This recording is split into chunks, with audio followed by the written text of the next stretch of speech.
This is chapter 45 of The Lake. Kayla is so not down with the idea of us sneaking through the woods alone at night with two people trying to ruin our lives. Can't think why. I'm not entirely sure why I want to go. All I can think is that I'm so exhausted I'm delirious. That's the only excuse for what I'm about to do. I'm not ready to face the very real possibility that I'll be doing this alone tonight. I could take Ollie. He would come, I know that for sure, but there is something about this secret childhood home that bothers me. And the fact that he and Jake are still pretending like they don't know each other is shady and crazy suspicious.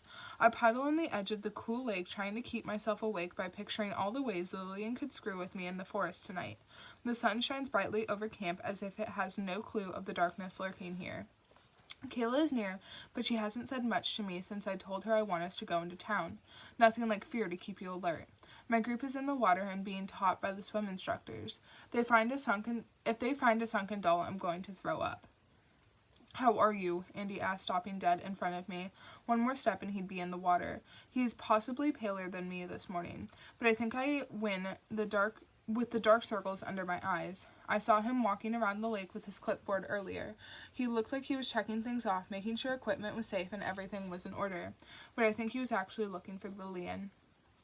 She won't be here now, not after last night. She knows we're even more on edge, that we'll be watching like hawks. Exhausted, but okay. You? He nods. About the same. Who does something like this to a camp of kids? There are a lot of crazy people out there, Andy. Yeah, no kidding. I just want to go to the police, but I'm too scared that this LC will realize what we're doing and react. He sighs and moves on, stopping by the kayaks and pretending to check them over. Kayla grabs my hand. Okay, so my head is going to explode, and I'm still worried that you want to go back into town. Jake is being his usual sweet self to me, and I don't want to be around him now that I know he's lying.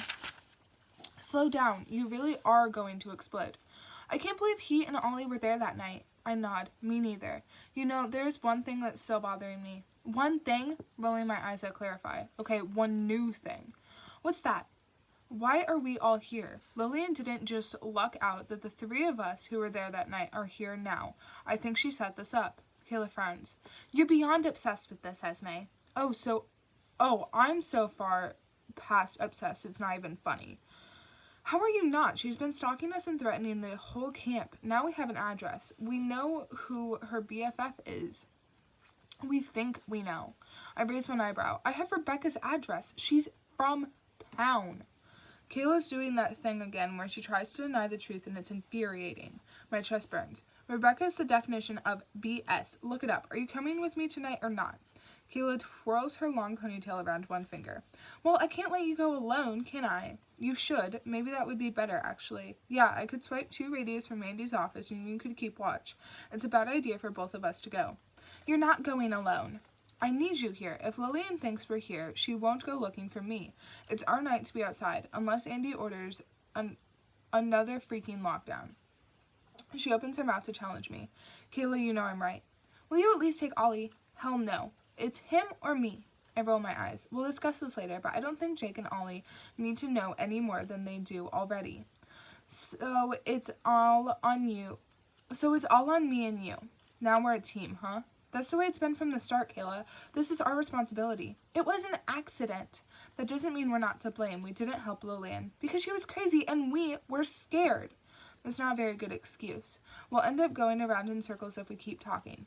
Whatever. You should get back to the beach your group is playing. With a huff, she wanders off, whipping her hair the way mean girls in movies do. She's really playing the part now that she's dating the quarterback. I've annoyed her. She wants a say in what happens next, but she doesn't want to step up and try to figure this out. If she's not with me, then she can't make any demands. I'm going into town tonight and she can stay here. And I'm not going to think about it, so I can't talk myself out of it. All I know is that I can't keep doing this. Esme, can I have a word? Ollie asks. Cora looks up from where she's standing waist deep near the girls. Take 10, Esme, I've got this. Well, I can't say no now. I give her a tight smile. Thanks. Slipping my flip-flops on as I head out of the lake, I ask, you want to walk? Let's go to the food hall instead. I told Andy I would get the snacks ready for after the activity. Okay. We walk up the steps and into the kitchen. What are we having?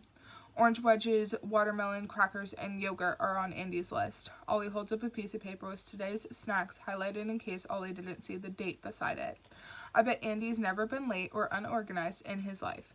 Lillian is really messing with his order. I'll grab the fruit. Can you get the rest? I ask. Uh-huh.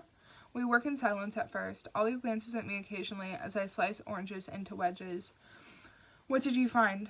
He asks. Sorry? Last night in the files. What did you find? I put the knife down. What do you mean? We didn't find anything. His eyes narrow. Esme.